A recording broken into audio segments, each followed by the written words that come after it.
ध्येयं सदा परिभवघ्नमभीष्टदोहम् तीर्थास्पदं शिवविरिञ्चिनुतं शरण्यम् भृत्यार्तिहं प्रणतपालभवाब्धिपोतम् वन्दे महापुरुषते चरणारविन्दम्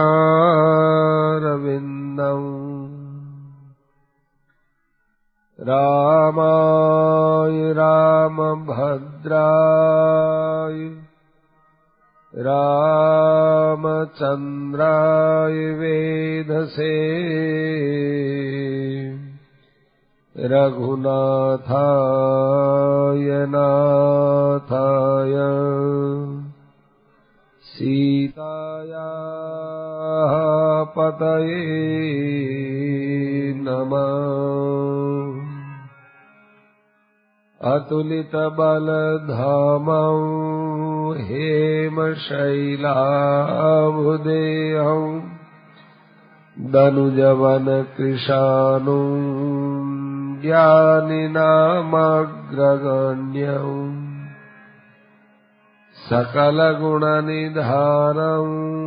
वानराणामधीशम्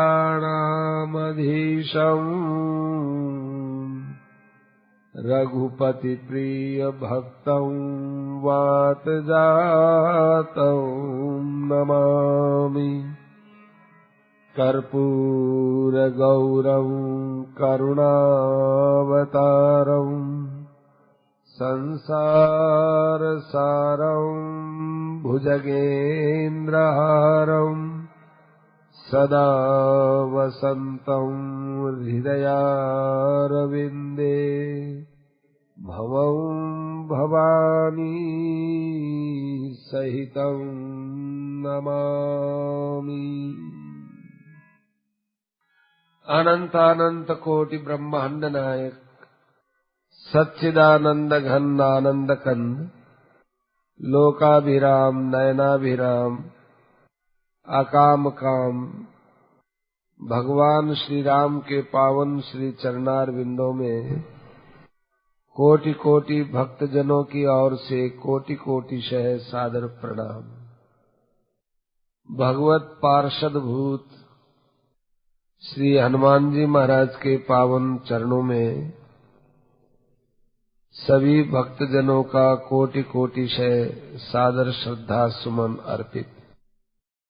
भगवत प्रिय समस्त संत महापुरुषों के चरणों में सभी भगवत प्रिय सज्जनों का माताओं बहनों का हार्दिक अभिनंदन।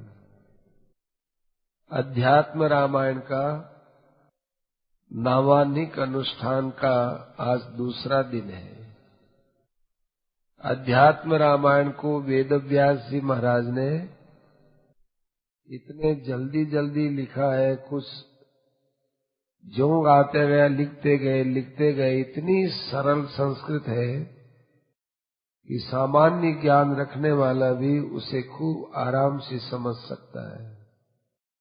परंतु अध्यात्म की बातें इतनी गहरी है कि अध्यात्म रामायण उसी के कारण से प्रसिद्ध हुआ है।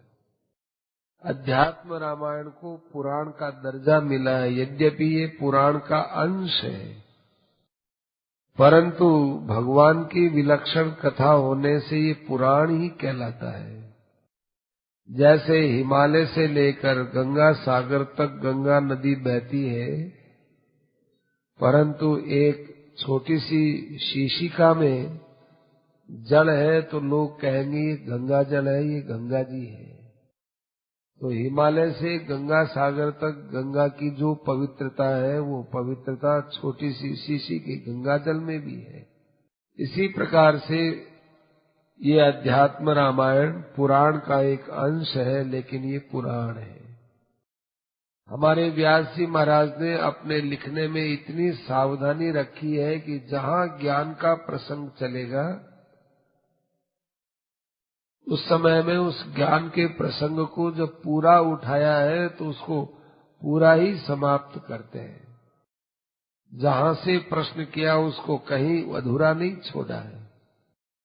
और जो कथा भाग है उसको बहुत संक्षेप में कहते हैं। और रामायण में संवाद बहुत विलक्षण है। इसमें संवाद यदि थोड़े बहुत आगे बढ़ते हैं तो ज्ञान में चले जाते हैं। केवल कथा प्रिय सज्जनों को प्रारंभ में ऐसा लगेगा कि भाई ये तो कथा हम जानते ही हैं, परंतु इतना होते हुए भी इस कथा के अंदर कथा भाग का कोई अंश नहीं छोड़ा है। गोस्वामी जी महाराज अध्यात्म रामायण से बहुत ज्यादा प्रभावित थे, इसलिए अध्यात्म रामायण के उपदेश को उन्होंने उत्तरकांड में तो विस्तार से कहा ही है। जहां जहां आवश्यकता हुई वहां वहां वो बीच बीच में भी उपदेश की बात कहना भूले नहीं। कई कई जगह तो ऐसा लगता है कि उन्होंने अध्यात्म रामायण का ये ज्यों का त्यों भाव लिया है। इतना गोस्वामी जी महाराज को अध्यात्म रामायण में ज्ञान दिया है। भागवत का भी अंश लिया है उन्होंने, परंतु राम कथा गोस्वामी जी लिख रहे हैं, इसलिए व्यास जी की वाणी में कुछ तरीका उन्होंने भागवत का लेते हुए भी अध्यात्म रामायण का तो बहुत ज्यादा अपने साथ में संबंध रखा है। कलिकाल के अंदर अध्यात्म रामायण सुनने का मौका बहुत कम भाग्यशालियों को मिलता है। इसके कई कारण हैं।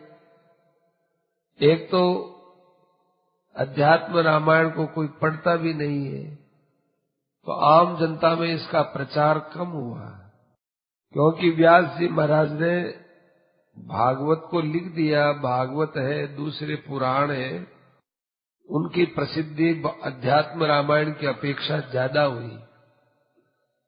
और गोस्वामी जी महाराज ने सरल हिंदी भाषा में लिख दिया रामचरित्र, तो उससे और की आवश्यकता प्रतीत नहीं हुई। परंतु जैसे घट और कलश दोनों पर्यायवाची शब्द होते हुए भी घट घट ही है, कलश कलश ही है, ऐसे ही राम कथाओं में कितनी भी समानता हो लेकिन फिर भी अपनी अपनी कुछ विचित्र विशेषताएं विभूतियां रहती है। अध्यात्म रामायण की क्या कोई विशेषता कहे? अध्यात्म रामायण की इतनी ज्यादा आकर्षक शैली है, कभी कभी तो हमारे व्यास जी महाराज ऊपर का श्लोक है, पूर्ण विराम दे दिया, लेकिन उसका अर्थ दूसरे के साथ आए बिना वो बैठता ही नहीं है। ऐसी विचित्र बात है। श्लोकांक के अंदर भी हमारे व्यास जी महाराज ने यूं चला लिखते गए, 2 श्लोक, एक श्लोक का यूं नंबर देते गए, आगे जाके दे गए, उसका तो नंबर यहाँ पूरा होता ही नहीं है। श्लोक के अंदर एक बात पूरी हो जानी चाहिए, वो पूरी नहीं होती। इतने भाव में डूब गए। बहुत विचित्र शैली है। और भगवान शंकर के मुख से एक कथा कहलवाई है। गोस्वामी जी ने इस बात को बहुत आदर दिया है कि शंकर जी के द्वारा भगवान राम की कथा कहलाई जाए। और पार्वती जी पूछती है, देखिए पार्वती जी जो पूछती है तो एक बार पूछ लिया बस। यहाँ पार्वती जी बीच में कोई ज्यादा डिस्टरबेंस नहीं करती। ये बात हुई तो ऐसा क्यों, ऐसा क्यों। वो जानते हैं कि हमारे भगवान शंकर जो बोल रहे हैं वो इस ढंग से बोल रहे हैं कि वहां प्रश्न करने की कोई गुंजाइश ही नहीं है। यही वास्तव में वक्ता का वक्तृत्व होता है। वो साकांक्ष नहीं बोलता, वो निराकांक्ष बोलता है। साकांक्ष माने अधूरी बात कहे तब लोगों के मन में एक प्रश्न रहता है कि ऐसा क्यों हुआ, तो उसका उत्तर नहीं मिलता है, वो साकांक्ष वाक्य होता है। साकांक्ष वाक्य का महत्व नहीं होता, निराकांक्ष वाक्य का महत्व होता है। अर्थात इस ढंग से बात कहे कि श्रोता को फिर वो बात कहीं संदेह में दिखे ही नहीं, उसका शंकाओं का समाधान होता चला जाए। अपना प्रसंग भगवान श्री राम का विवाह हो गया, साथ में तीनों भाइयों का भी जनक जी के खुद की पुत्री और अपने भाई की पुत्री के साथ विवाह हो गया। उसके पश्चात वे जनकपुर से रवाना होकर अयोध्या के लिए प्रस्थान कर रहे हैं। प्रस्थान करते समय बीच में घनघोर जंगल के अंदर उनको बड़े भारी अपशकुन दिखाई दिए। तो वशिष्ठ जी से दशरथ जी ने कहा कि गुरुदेव, ये क्या हो रहा है? आंधी सी आ रही है और हवा भी प्रतिकूल चल रही है। जिन हिरणों को हमारे अनुकूल चलना चाहिए था वो प्रतिकूल चल रहे हैं। जिन पक्षियों को दाहिनी ओर आना था वो बाईं ओर आ रहे हैं। बड़ा भारी अपशकुन हो रहा है। ये आंधी सी आ रही, क्या बात है? मेरा मन कुछ घबरा रहा है। वशिष्ठ जी ने कहा कि भय तो लग रहा है, लेकिन साथ साथ में कुछ शकुन ऐसे भी हो रहे हैं कि जिससे आगे अपना भय मिटने वाला भी है। ये देखो, ये हिरण अभी हमारे बाईं ओर चल रहे थे, अकस्मात अपनी दिशा बदल करके दाहिनी ओर चल रहे, ठीक हो रहा है। अब कुछ शुभ सूचना मिल रही है, तो मिश्रित शकुन हो रहा है। कुछ गड़बड़ भी हो रहा है, कुछ अच्छा भी हो रहा है। क्या हो रहा? ऐसी ये बातें हो रही थी। जोर से आंधी आई, सबकी आंखें बंद हो गई। अब रास्ता उनको दिखे नहीं। इतने में आंधी ठहर गई। सबने आंख खोल करके देखा तो भाई आगे परशुराम जी महाराज खड़े। परशुराम जी महाराज करोड़ों सूर्य के समान जगमगाने वाले और बिजली के समान उनकी दृष्टि, प्रभा, उनका तेज। जमदग्नि के पुत्र परशुराम जी को देख करके हमारे दशरथ जी महाराज बड़े थर थर कांपने लगे। जाकर उनको प्रणाम किया। अब वो परशुराम जी महाराज नील मेघ के समान श्याम वर्ण वाले जटा मुकुट धारण किए हुए, क्षत्रियों का नाश करने वाले, वे परशुराम जी महाराज सीधे दशरथ जी के सामने खड़े हुए। दशरथ जी महाराज ने माला पहनाई, पूजन किया और त्राईमाम कहा, महाराज रक्षा करो, मेरी रक्षा करो। इतने घूर घूर के क्यों देख रहे हो महाराज?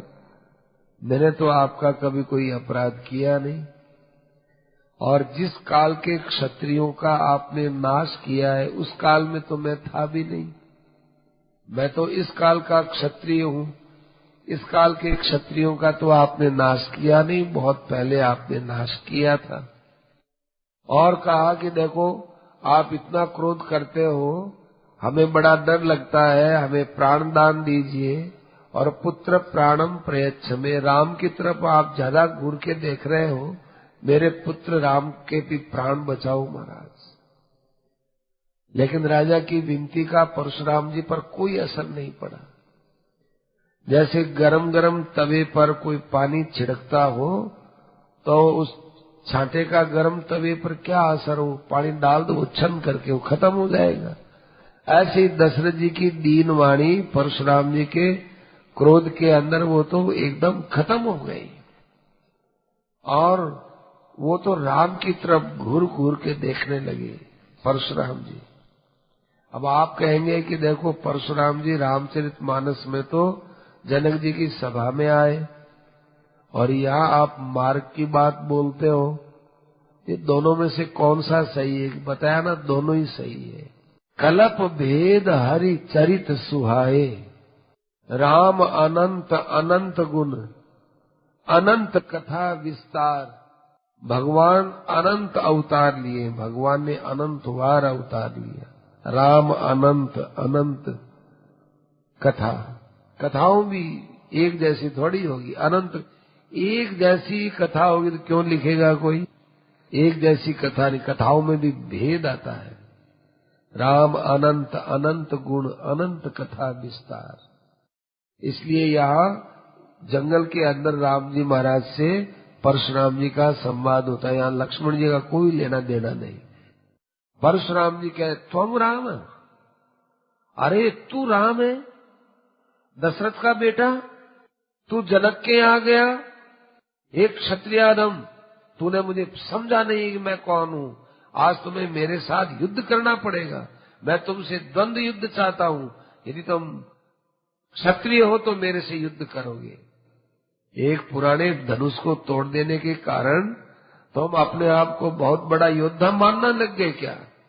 यदि ऐसी बात है तो ये लो मेरा वैष्णव धनुष और इसके ऊपर चढ़ाओ बाण। धनुष मेरा खोला हुआ है, ये धनुष खोला हुआ है, इस धनुष के ऊपर प्रत्यंचा चढ़ाकर फिर बाण चढ़ाओ, देखे मैं समझूंगा तुम कुछ हो, उसके बाद मैं तुम्हारे साथ युद्ध करूंगा। और यदि तुमने ऐसा नहीं किया तो मैं तुम्हें अभी मार देता हूं। खूब जोर जोर से बोले। राम जी सुनते रहे चुपचाप। जिस समय परशुराम जी क्रोध कर रहे थे उस समय पृथ्वी चंचल हो गई, हाहाकार मच गया। जितने वहां पर सर्वेशाम अपि चक्षुषाम, सब जो देखने वाले थे उन देखने वालों का हृदय कांपने लगे। भगवान ने उसी समय में परशुराम जी का जो वैष्णव धनुष था उस धनुष को ले लिया, गिला यूं ले लिया है, आच्छिद्य छीन करके लिया। और तुलसीदास जी महाराज ने मालूम है कितना सुंदर वर्णन किया है कि वो धनुष था वो आप ही चली गए हो। जैसे आप हम चलते हैं ना, ऐसे वो धनुष अपने आप ही भगवान के पास चला गया। भक्त हृदय है गोस्वामी जी महाराज और व्यास जी महाराज हैं, ये उस समय की विलक्षण कथा को बोल रहे हैं। तो देखो एक ये इसमें एक बात क्या है, यहाँ बात ऐसी है कि शैव और वैष्णवों का समन्वय करवाने में लगे हैं। भगवान राम के द्वारा शिव धनुष तोड़ना ये कहीं शैवों को बुरा न लगे, और भगवान परशुराम के द्वारा शिव धनुष टूटने पर क्रोध करना ये शैवों को अच्छा लगे, क्योंकि परशुराम जी भी तो विष्णु अवतार है ना। राम जी भी विष्णु अवतार तो परशुराम जी भी विष्णु अवतार। तो कहीं पर भी शिव जी का कोई अपमान न समझ ले, इसलिए व्यास जी महाराज ने और जो है तुलसीदास जी महाराज ने इस प्रसंग को बहुत अच्छे ढंग से लिखा है। तरीका अलग अलग है, लक्ष्य दोनों का एक ही है। भगवान ने वो धनुष लिया, प्रत्यंचा चढ़ाई, बाण उसके ऊपर रखा और बाण रख करके और कहा कि बोलिए परशुराम जी महाराज, लक्ष्यम दर्शय, आप लक्ष्य को बताइए, किस लक्ष्य पर ये बाण छोड़ा जाए, मेरा बाण व्यर्थ तो जाएगा नहीं। बोलिए कहाँ बाण चलाऊं, आपके दोनों पैरों में बाण चलाऊं या आपने तपस्या से जिन लोकों के ऊपर विजय प्राप्त की है उन लोकों को ध्वस्त करूं, बताइए कहाँ बाण छोड़ना है। अयम लोक है परोवाथ त्वया गंतुम न शक्यते, यदि हम आपके पैर काट देते तो आप यहाँ से इस जगह से कहीं हिल नहीं सकेंगे, और यदि मैं आपके लोकों का नाश करता हूँ तो आप किसी लोक में नहीं जा पाओगे। बोलिए क्या करना है, मुझे जल्दी आज्ञा दीजिए।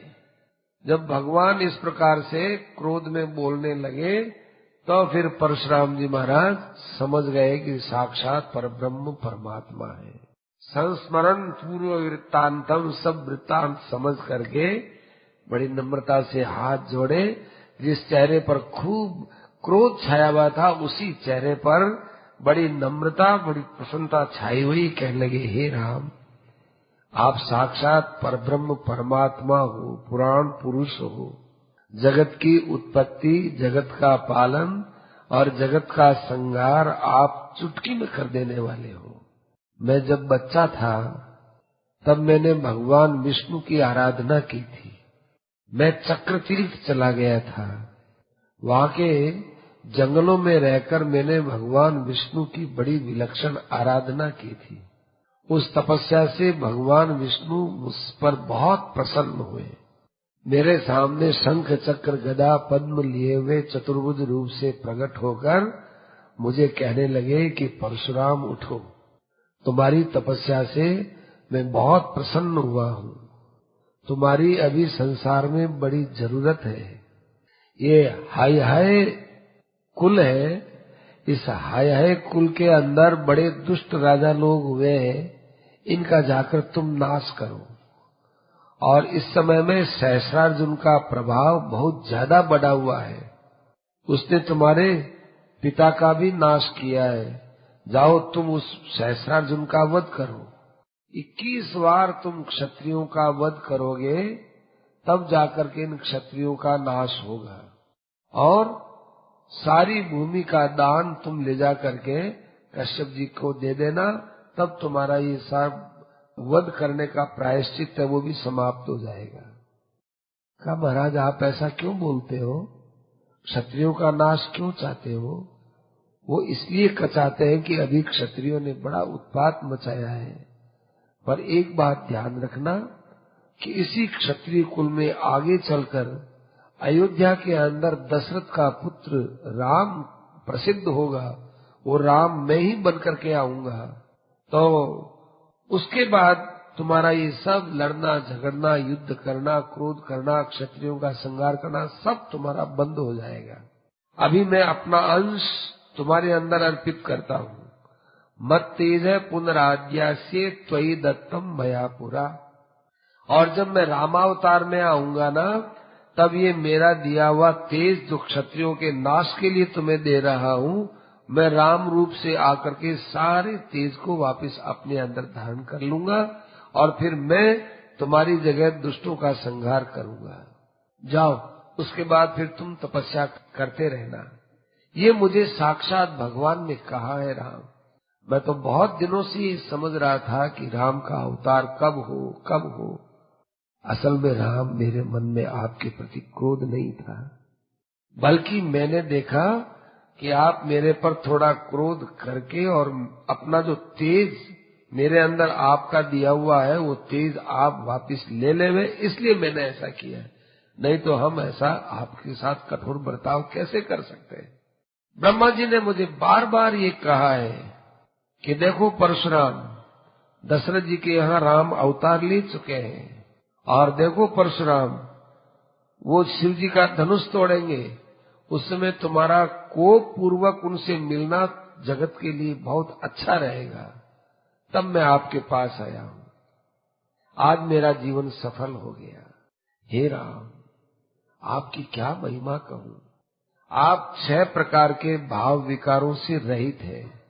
देखो अपने शरीर आदि है ना, ये 6 इसमें विकार होते हैं। 6 विकार क्या इसमें देखो, एक तो जायते, अस्ति, वर्धते, विपर्णमते, अपक्षीयते, नश्यति। 6 चीजें हैं इसमें जो विकार को बताने वाली। शरीर है, फिर पैदा होता है, फिर जो है ये बढ़ता है, फिर रूपांतरित होता है, और फिर जो है क्षीण होते होते एकदम नष्ट हो जाता है। जायते अस्ति, पहले तो पैदा होता है, फिर है रूप से दिखता है, फिर बढ़ता है, और फिर विकार को प्राप्त होता है, फिर क्षीण होता है, और फिर नष्ट हो जाता है। ऐसे सब चीजों में होता है, लेकिन त्वयि न संति, तुम्हारे अंदर ये विकार नहीं होते। तुम निर्विकार हो, पूर्ण परब्रह्म परमात्मा हो। जिस प्रकार से जल के अंदर झाग होता है और अग्नि के अंदर धुआं रहता है, ऐसे ही ये संसार के अंदर माया है। ये माया, ये संसार आपके अंदर इसी प्रकार से है। अब बताओ, जल का बुदबुदा होता है, वो जल को छोड़कर है क्या?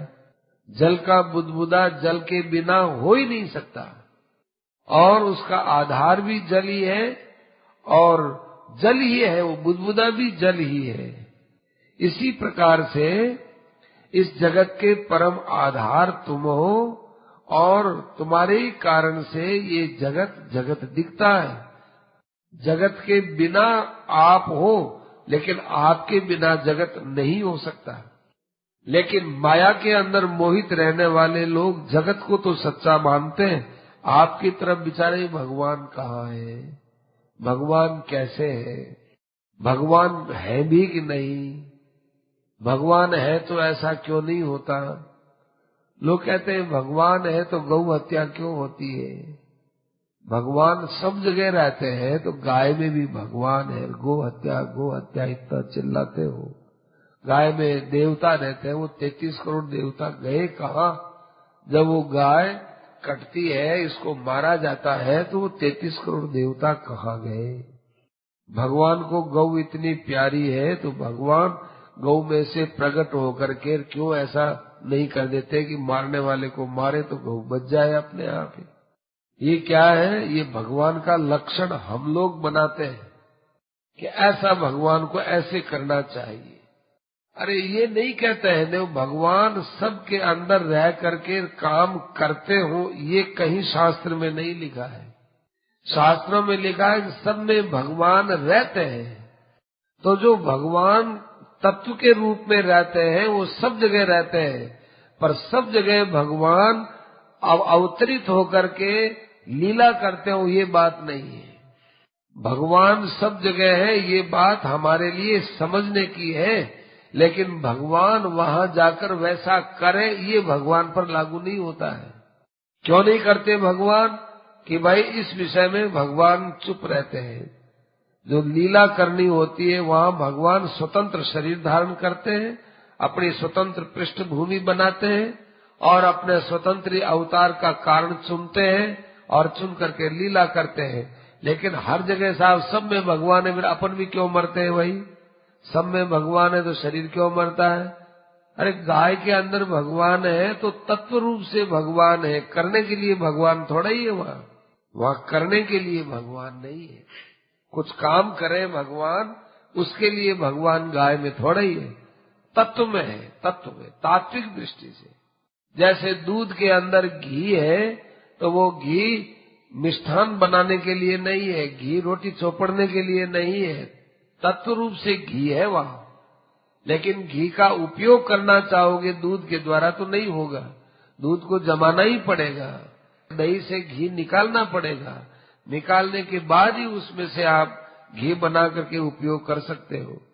तो जैसे दूध का घी है वो काम लेने के लायक नहीं होता, ऐसे ही गौ के अंदर रहने वाले भगवान वो वहां काम करने के लिए, लीला करने के लिए नहीं है।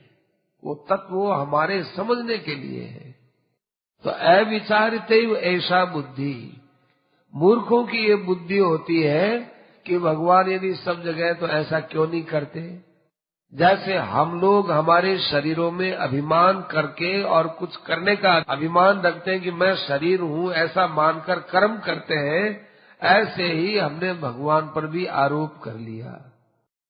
अविद्याकृत देहादि संगाते प्रतिबिंबिता चित शक्तिर जीव लोकेस्मिन जीव इत्यभिधीयते।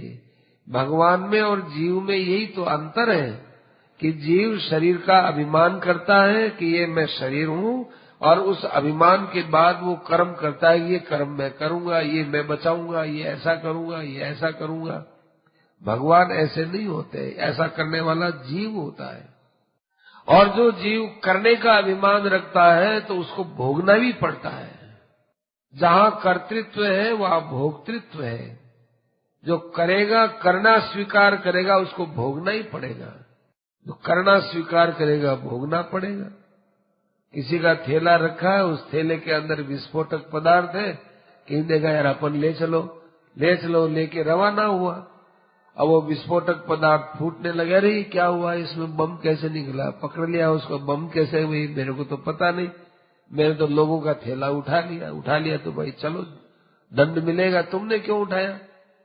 तुमने ये थैला उठाई, तुम्हारा सामान नहीं, तुम्हारा कोई लेना नहीं देना नहीं, क्यों उठाया तो तुम दंड भोगना पड़ेगा। तो कर्तृत्व और भोक्तृत्व जिसमें होता है वहां कर्म का अहंकार इसका मूल कारण होता है।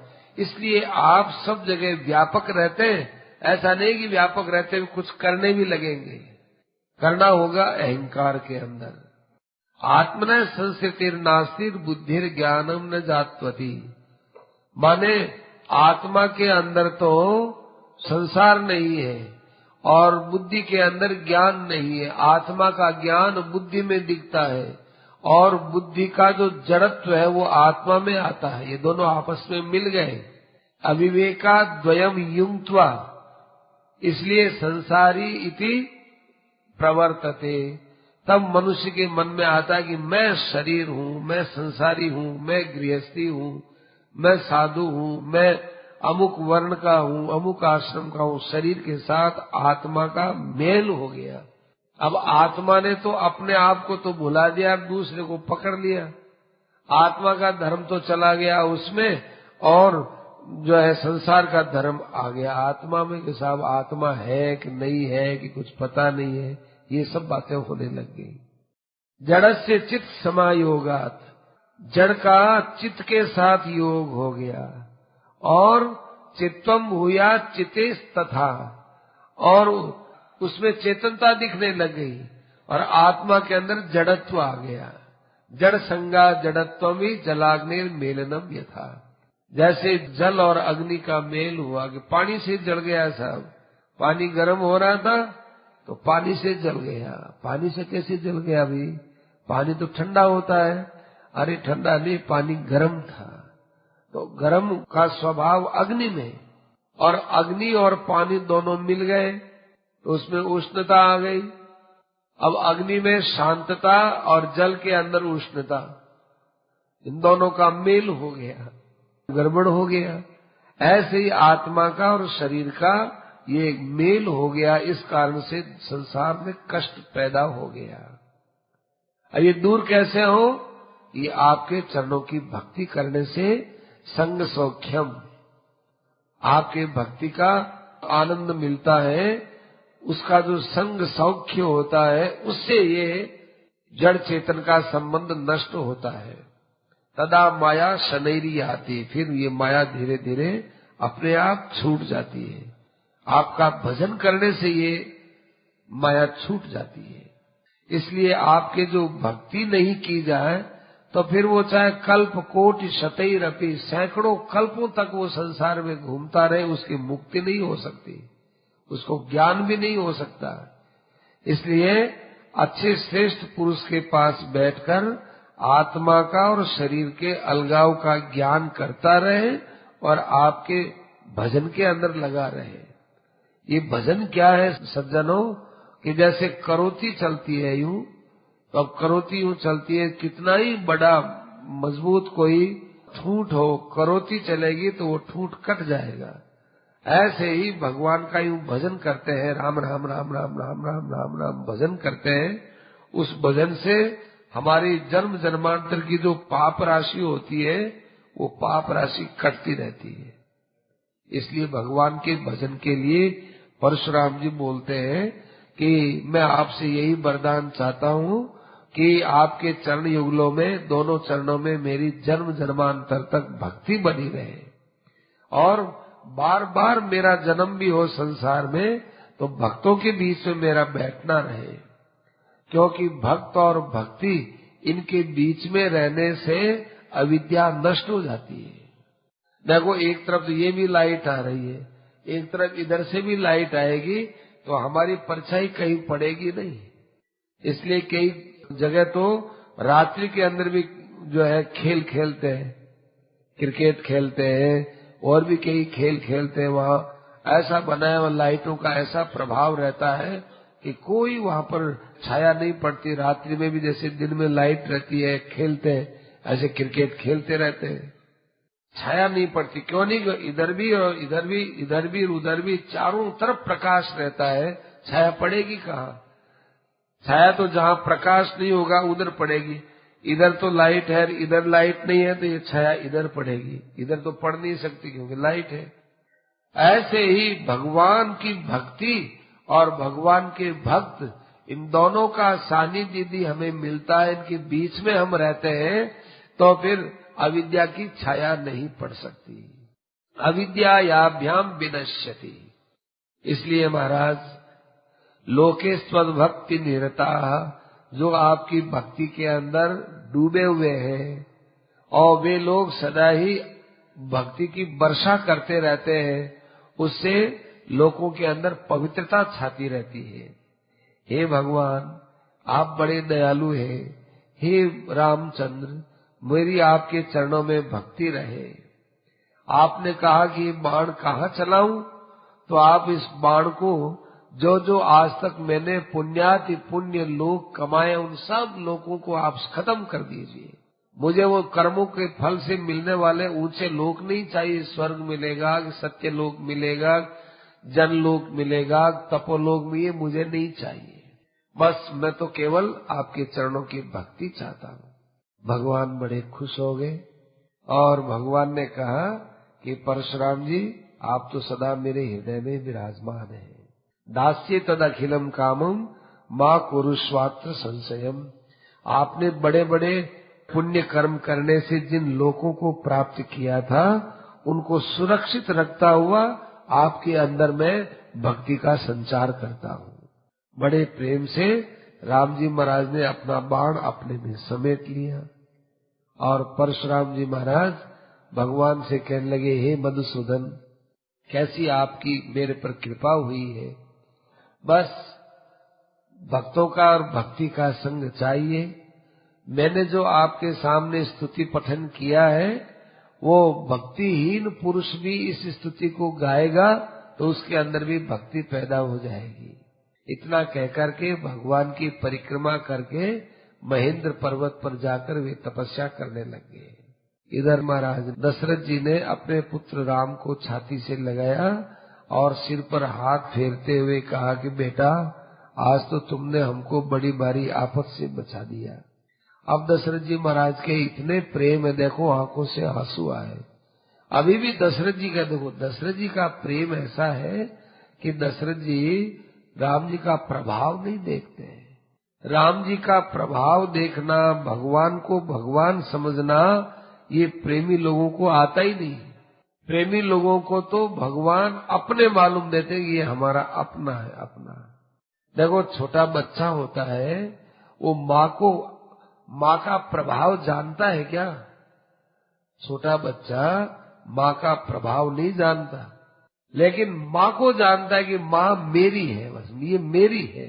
मैंने इसके यहाँ जन्म लिया है, मैंने इसका दूध पिया है, मैं इसका दूध पीता हूँ, इतना ज्ञान बच्चे में है ही नहीं। बच्चा तो केवल मेरी माँ है।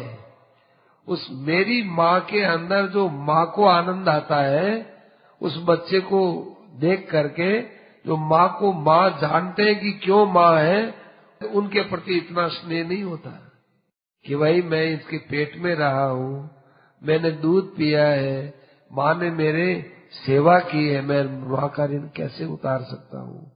ये जिस अवस्था में बालक समझता है, उस अवस्था में माँ का इतना प्रेम नहीं होता, और वो कुछ भी नहीं समझता बच्चा, उस अवस्था में माँ का बच्चे में बहुत प्रेम होता है।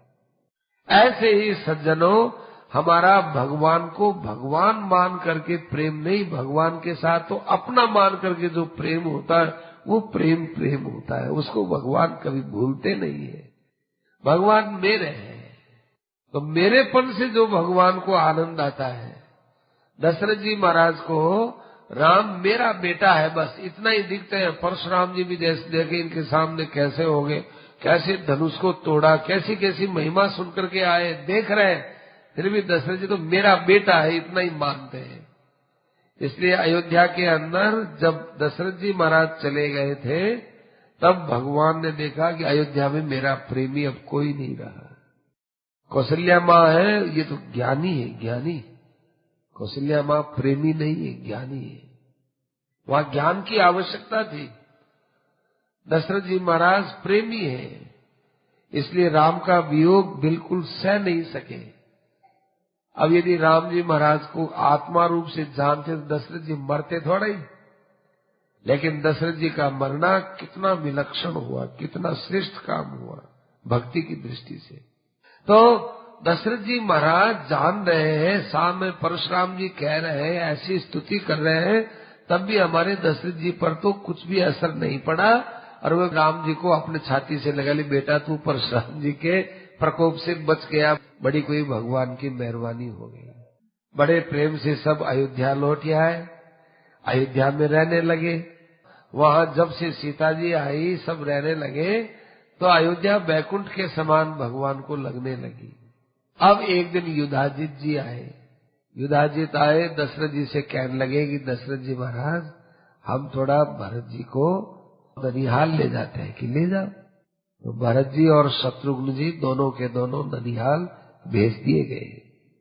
कौशल्या जी और ये सब माताएं वहां पर बड़े प्रेम से रहने लगी। ये जो अयोध्यापुरी है, क्या बताए, इतनी पवित्र है कि जहाँ सीता जी के साथ राम जी अपने भाइयों के बीच में बड़े स्नेह से माता पिता को आनंदित करते हुए रहते हैं। और सीता जी भी भाई जहाँ विराजमान है, वो सीता जी भी राम जी के आदेश के अनुसार, उनके भाव के अनुसार कार्य करने वाले हैं। ऐसे राम जी महाराज यहाँ विराजमान है। एक दिन की बात है, राम जी अपने महल में बैठे हुए थे, तो उस समय राम जी महाराज अपने महल में रत्न सिंहासन पर बैठे हुए। क्या राम जी की बड़ी विचित्र शोभा थी, कौस्तुभ मणि उनके वक्षस्थल पर झगमगाती थी। देखो, ये कल हमने बताया ना कि भगवान की वनमाला है, भगवान की कौस्तुभ मणि है, भगवान के आयुध है। ये जब भगवान चाहे तब तो वो प्रकट करके दिखा दे, नहीं है तो अपने अंदर लीन भी रखते हैं, ऐसे ही दिखाते हैं। तो वहां पर कौस्तुभ मुक्त कंधरम, कौस्तुभा मुक्त मंदरम, माने कौस्तुभ मणि उनके यहाँ पर झगमग कर रही थी, अलग रखी हुई नहीं, रख लिया और कभी पहन लिया, रख लिया और कभी पहन लिया। ये तो सब भगवान के दिव्य आयुध, दिव्य सौंदर्य भगवान के अंदर छिपता है, प्रकट होता है, छिपता है, प्रकट होता है। बैठे हुए थे भगवान, बहुत प्रसन्न थे भगवान। स्वाभाविक ही ये आयुध, ये माला और ये सब प्रकट हुए थे, एकांत में विराजमान। उसी समय में आकाश मार्ग से नारद जी महाराज भगवान के कक्ष में आए। भगवान ने बड़ा आदर किया। आइए नारद जी महाराज, आइए आइए। हमारे जैसे संसारी लोगों को आप जैसे त्यागी महात्मा के दर्शन हो गए, निहाल हो गए महाराज, निहाल हो गए हम। कौन बोल रहे हैं? राम जी। किनके लिए? नारद जी के लिए, कि हमारे जैसे संसारी पुरुष आप जैसे त्यागी महापुरुषों के दर्शनों से निहाल हो गए।